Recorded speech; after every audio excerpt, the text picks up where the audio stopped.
one leader hands over power to another. That's sad. Some of us had hoped that we'd see the breaking out of that vicious cycle. Where we are heading, we are not so sure whether that will be or not. We keep on struggling. We hope that we'll see that at some point. We've been moving around the country now for about 2 months. The state of our people is quite frightening.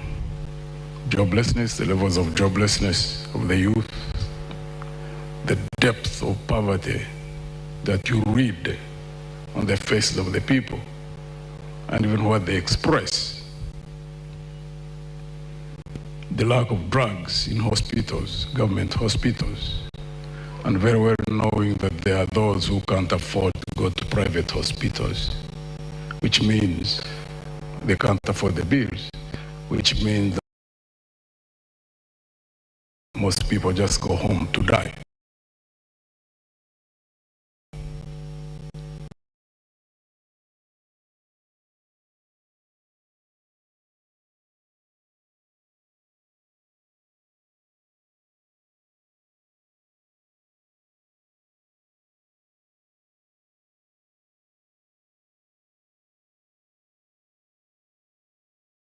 Creating jobs, and the response has been uniform throughout. I've not been to any district where I've got a response that you can do an interview, and when you succeed or you are the best, that you can get a job, unless you know someone, or unless you pay a bribe. That's quite frightening, that government jobs can be sold. So there are people out there who still believe that General 7 should continue. I've been urging them on the campaign trail that considering that state of affairs and the frightening levels of corruption in this country, we lose 10 trillion Uganda shillings. That's about 2.7 billion United States dollars every year. That they should reconsider. General 7 should just simply be retired peacefully on 15th of January. And I've been urging them to look amongst the 7 of us and select one who can lead this country from the vicious circle in which it is, the mess at which we are, also considering the frightening levels of debt.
Cannot trust them in education, neither can we pin them in training. Youth unemployment is standing currently at 16.3% compared to the 11.7% overall. When we look to the female perspective, there the youth unemployment is also closely higher at 20%. The figures do go on, but each year about 700,000 people do enter the labor market, but only about 34% of that figure is actually absorbed in jobs. Candidate Frank Bulira, given these realities, what concrete measures beyond the national employment strategy beyond the National Development Plan 4 that we're currently running as a country, will you implement in your first 3 years? 1, to raise job absorption well above 34%. 2, cut the youth NEET rate by at least 10%.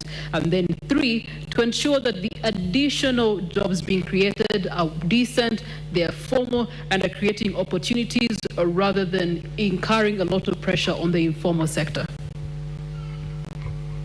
Yeah, thank you so much. First of all, surely poverty is everywhere, but our case as Uganda is so worrying. Just as I said, we can speak a lot, but the biggest problem of Uganda is Mr. Museveni and the system of governance. Those are the two biggest problems, bringing about youth unemployment, growing at the fastest rate, and people losing hope in their country and in the future. As the Revolutionary People's Party, under the new federal arrangement, remember, after 15th January next year, in the next 2 weeks, Uganda will be announced as the new Federal Democratic Republic, governed under the 16 federal states, taking charge of their wealth.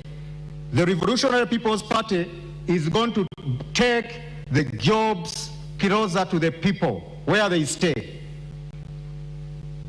Gone are the days when everyone has to come to Kampala looking for jobs.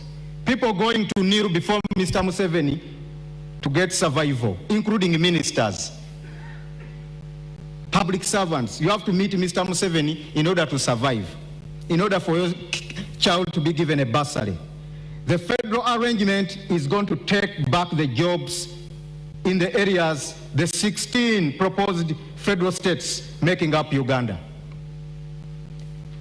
First of all, we are going to introduce the Federal Economic Empowerment Program. The Federal Economic Empowerment Program is going to replace these failed Bonabagagawales, parish development models, which are just enriching NRM cadres and RDCs, swindling taxpayers' money. The Operation Wealth Creations, just helping soldiers to build more mansions and build arcades. They are all going to be scrapped, and the Federal Economic Empowerment Program is going to look at the Ugandans in Sebei are going to be placed in the cement factories, where you even have truck drivers who are Chinese, in Kaserem, in Kapchora. Mr. Budira, can you name one country that's operating a federal system? UAE, Germany. Which ones of those are over just under 63 years? God said about UAE and its background. There was a time when Uganda was fighting over UAE. You remember that one time Idi Amin Dada gave food aid to UAE when the current president was the father of the current Sheikh Al Maktoum. He gave UAE food aid, plus the little soil UAE has. It was taken from here and mixed with the sand. UAE, every tree in UAE and grass has to be irrigated in order to live for a day. I worry, but Mr. it is the capital city of the world right now. Uganda would be so far better if we had gone federal. I worry you might not know that much about federalism, because the best example, according to you, the United States of America, which is operating on a federal system. From the federal system, you go down to the state system. Then from the state system, you go down to municipals. So I worry that you want to implement something that you're not very savvy with. That is according to you?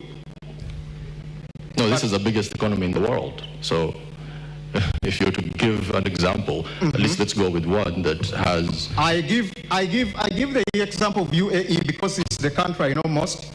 The king of Dubai is my good friend Sheikh Al Maktoum, and the president of UAE, Sheikh Nayan.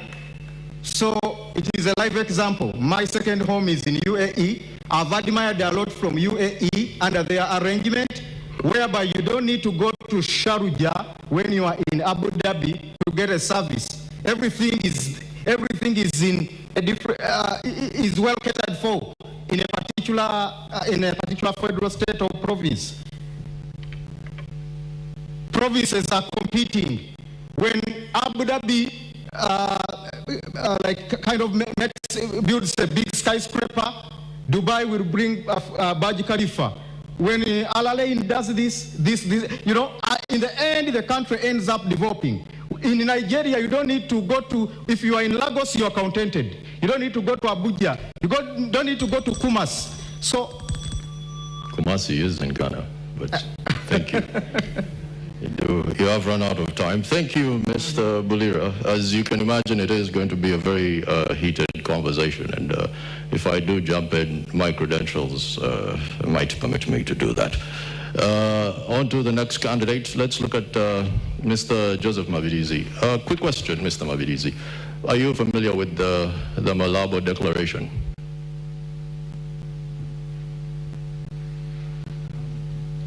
Could you kindly switch on your mic?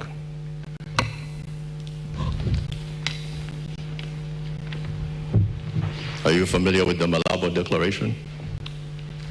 So many declaration has been done. That is a yes or no question, so sir. Which one do you mean exactly? Malabo Declaration, Africa Union. Are you familiar with the Abuja Declaration? Which one in particular? Because several of them. There are several which has been done. I wouldn't want to get into your time. Talking about the climate one, are you talking about? Which one are you talking about? Okay, let's talk about agriculture. A declaration was made where 10% of revenues going through this fiscal plan when it comes to spending of any nation that is privy to the African Union spends 10% of their revenue on agriculture. As you can imagine, Uganda does not do that. That being said, what would you do in your first few months as president of Uganda to fix that? We have a very big plan about agriculture infrastructure, where we want to encourage much of small-scale industry, where people can use simple machines in agriculture. Like hose? When I talk about simple machines, I know even a hoe falls under that, but there are other machines which are not big tractors, and those ones which are operated just with small engines. There are those ones which are operated manually. They just push them. So there are so many. So I'm not talking about only a hoe. I'm very confused. Are we talking about combine harvesters? Are we talking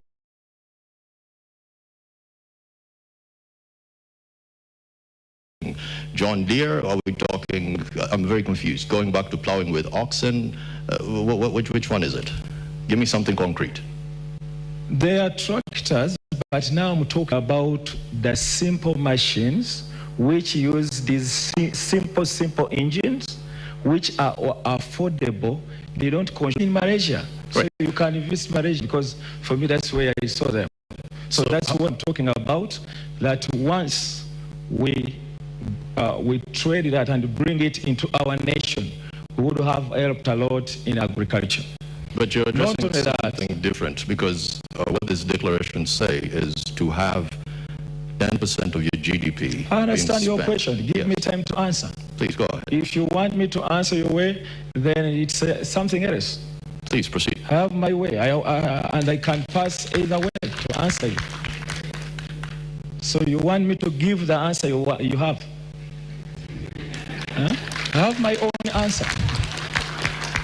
So, you know, I told the person who contacted me that let me hope you are taking me into a debate, not something like questioning you, then you answer this, someone asks another question to take you off. So, what I was saying, there is a need to get that into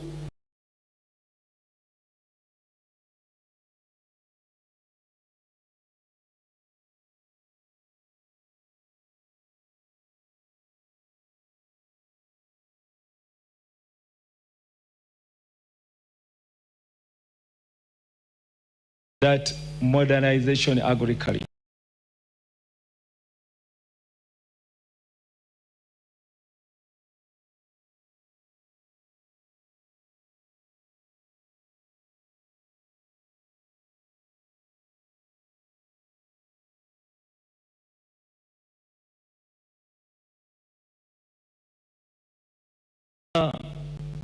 Regional governments, they are responsible to institute and put into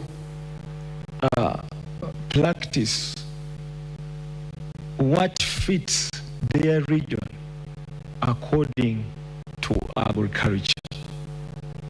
So it will be the responsibility of the regions sitting and deciding, even what the declaration aimed at may be less. Each region will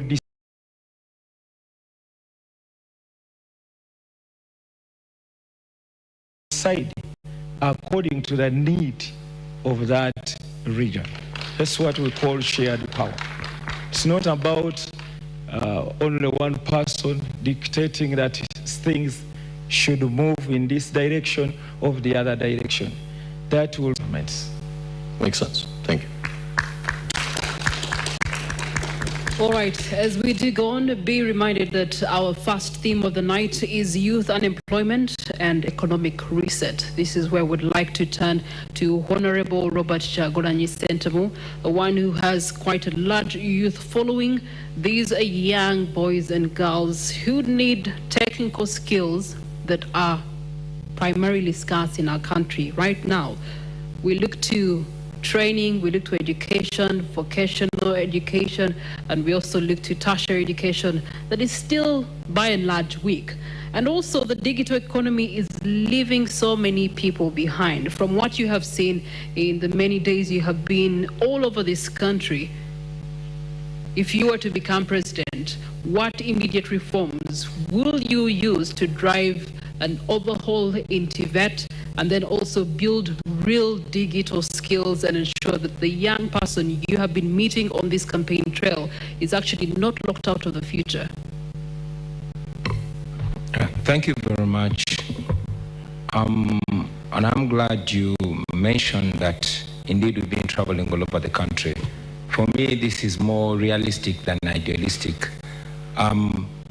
These are not just statistics. These are realities. These are people who've been there, and in every urban town we've reached, you've seen hundreds of young people that show up, that are desperate, they're strong, they're talented, they want to work, but these are young people that have been failed by a system. It should be noted that Uganda is ranked the most entrepreneurial country in Africa. However, the young people are being failed because 70% of the small businesses that are started do not live to complete one full year. They are failed because of high taxes. They are failed because of the cost of money, high interest rates.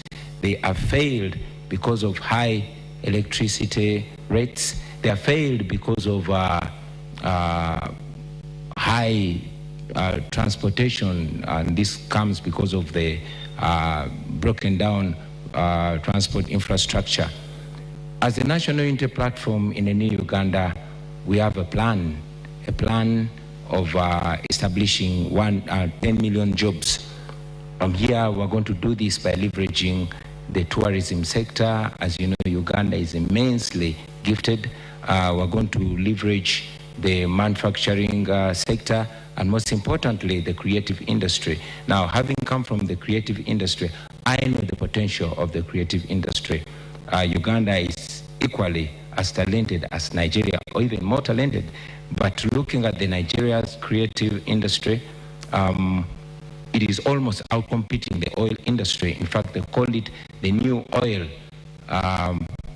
because it is largely seen as even more engaging and more incorporating of young people, of the ordinary citizen, than the oil sector.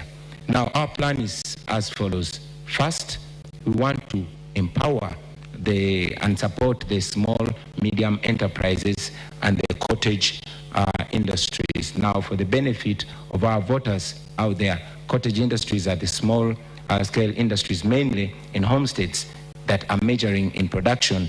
These, we must understand, looking at the growing economies of the world, these have been the unsung heroes of these growing economies. China, India, Brazil, name it. So, looking at these examples, we think it can be a benefit in Uganda. I'm looking at areas, especially these that are near borders, like Arua, like Chisoro, like Kabale. If they are supported, they could boost even production, and they could even boost export, looking at production of textiles. When you say supported, what does that mean?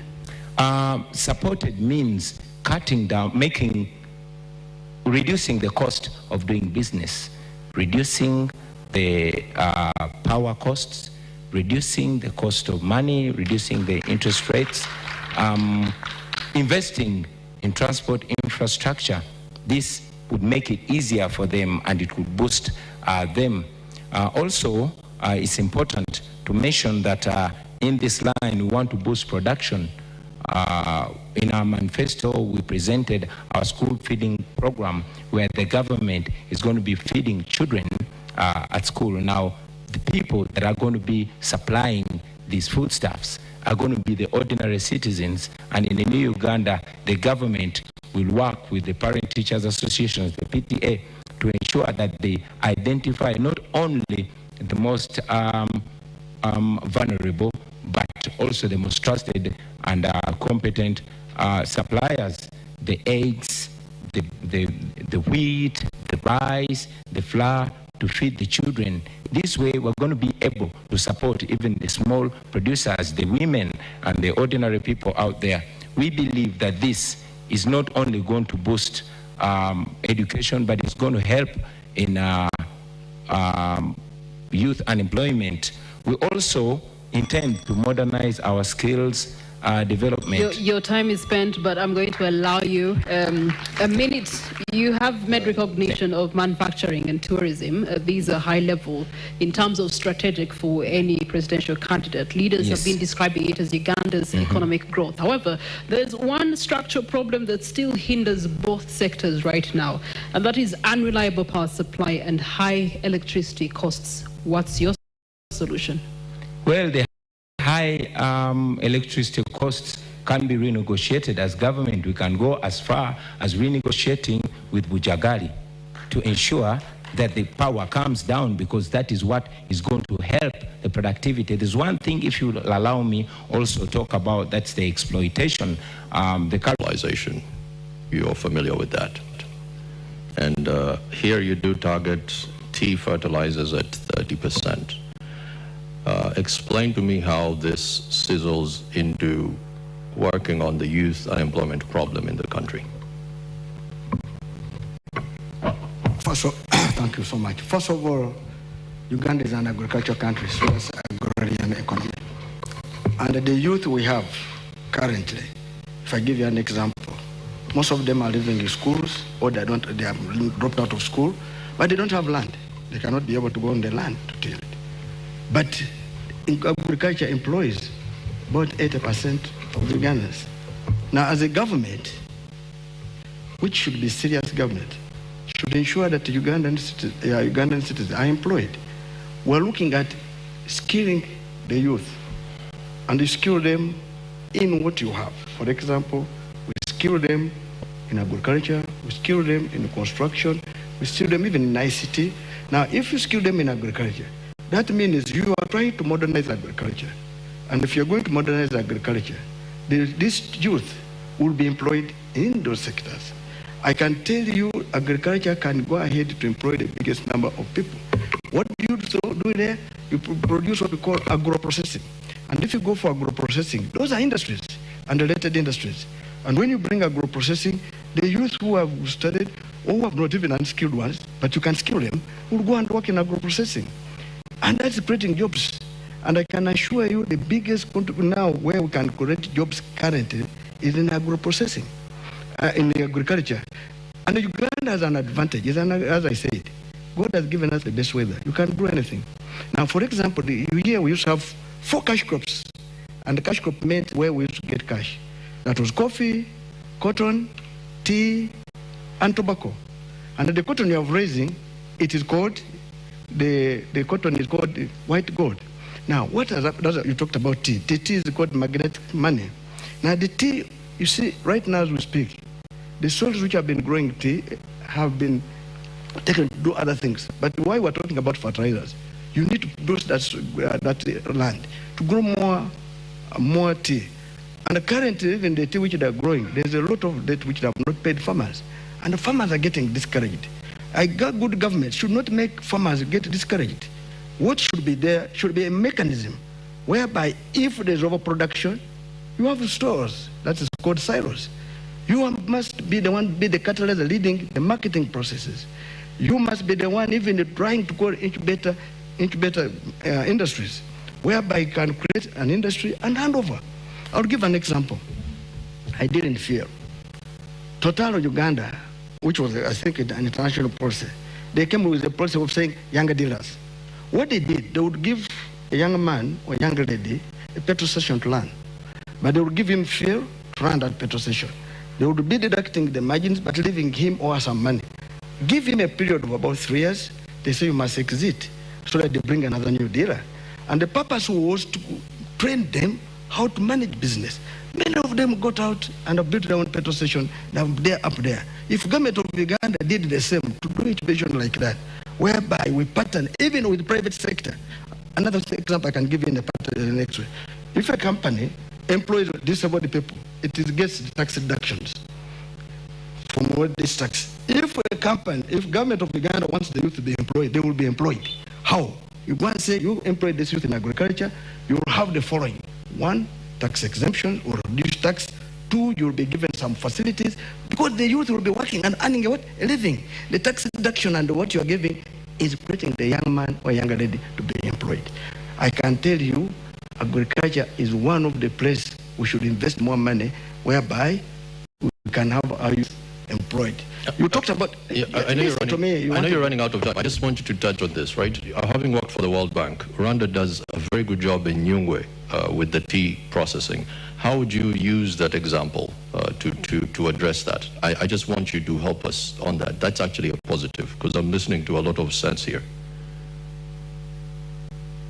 Come again? Rwanda is growing a lot of tea in the Nyungwe plantations, and you, having worked in the World Bank, I know you use a lot of case studies. How would you use some of their examples with your experience to make the tea plantations better here? Are you aware the Rwanda copied our proposal, which was made by Uganda? This is why I want you to... So I'm trying to say that what Uganda is very good at writing proposals, but not good at implementing them. I am trying to tell you that this, what I'm raising, can be done. Tea can generate money. Tea can generate jobs. Because I'm saying that when we, first of all, the tea farmers will get money. The processors will get money. The transporters will get money. What I'm trying to say that if our target is to invest in tea, which we are putting in our manifesto, those tea growing areas will be we have talked about subsidizing fertilizers, putting, you see, factories, when you're trying to do a factory, you lead. Because a person going to the bank to borrow money is more expensive. But the government can put a factory and hand it over and tell these people after the picture time, you will have paid the factory for and go away. Currently in our country, I will give an example. There's a gentleman who was involved in the tea industry. What he did, even borrowed money from a money lender. Well, you know, Uganda now is being led by money lenders. What happened, the cost became high. He took my minutes.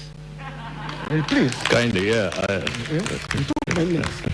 Listen to me. So, when he could not pay, of course, there was a lot of loss. Our country has been done in such a way that cost of capital is so high.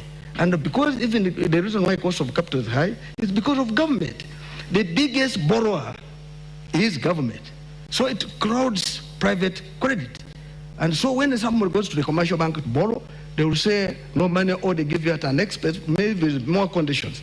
Now what I'm trying to say, in the tea sector, if me become the president, I will tell you that it will be a deliberate effort to put industries, to put processes, so that credit, which should have been somebody going there, will be given by government beyond leading it, so that we create jobs in that sector. Fertilizers will be given on subsidies. And I can assure you the tea sector is the best now, because initially we had 4 of them, 4 ranking in. Tea can even overtake coffee. But of course, coffee is still high. In the current situation now, it is coffee followed by tea. Now we're getting a lot of money from tea, but also the marketing process are being driven wrongly. Government should lead in this process. I can assure you, I believe tea will create jobs and will make our youth be employed. All right, thank you so much. Staying matters agriculture, our national anthem does pride in our agriculture backbone, good climate and fertile soils. Gregory Mugisha Muntu, many households are remaining in the subsistence economy right now as we speak, mostly in subsistence agriculture. You do have the standing current government prioritizing agro-industrialization, manufacturing with the incumbent, ensuring that there's a spread out of business and investment parks across the country. But there's also the element of tourism, construction, trade that are low-hanging fruits. Oil and gas, we've been promised that next year it should be bearing us some fruits. There's also works and transport. All these to acknowledge that there's a high failure rate of youth-owned businesses without systematic support in those particular sectors.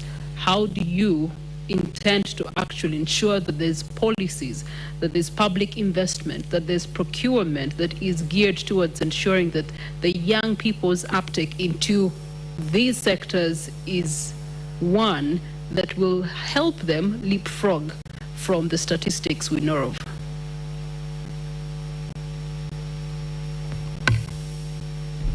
The measure of development of any country must be reflected in the development of the people first and foremost.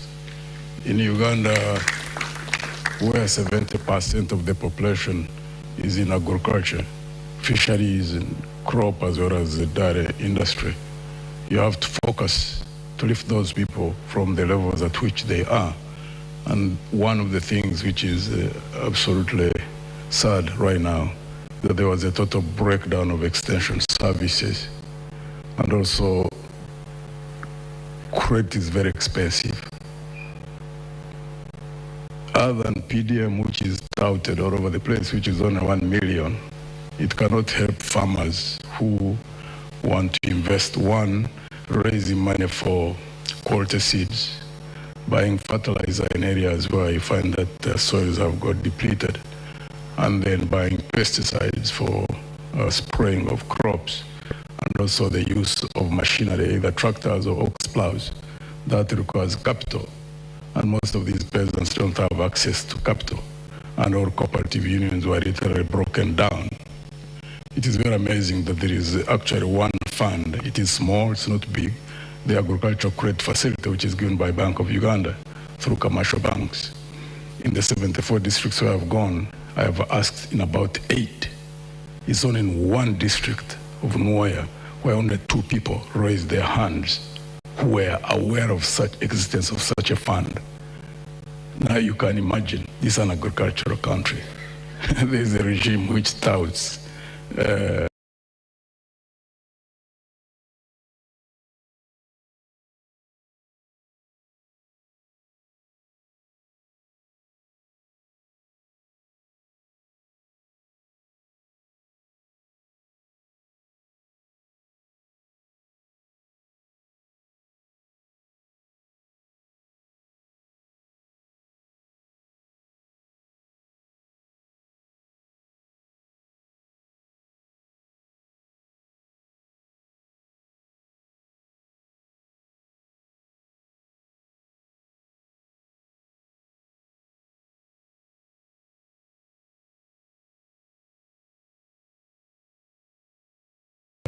PDM, which is on one, where people are still on about 1 acre, 2 acres.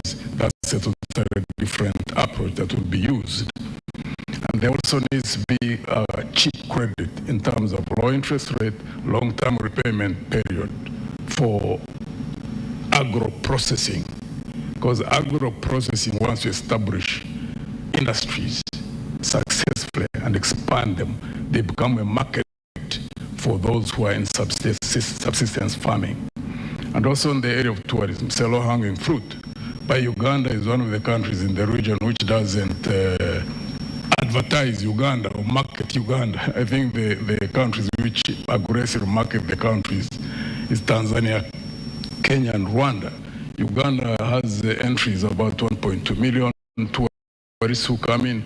Kenya, Tanzania has about 2.5. If Uganda was able to advertise itself, considering the beauty of this country and so many opportunities that there are in terms of tourism, and increase that rate from 1.2 to possibly about 5 million people, the employment and the levels of opportunity that there would be, those who would be expanding the beds in the country, those who would invest into cottage industries, because that would also be a market for agriculture and those who are agro-processing. If you get like 4 million tourists coming into this country, it will create a market for those, someone who is producing yogurt, someone who is growing carrots and cabbages, someone who is packing rice, someone who is all nature of things.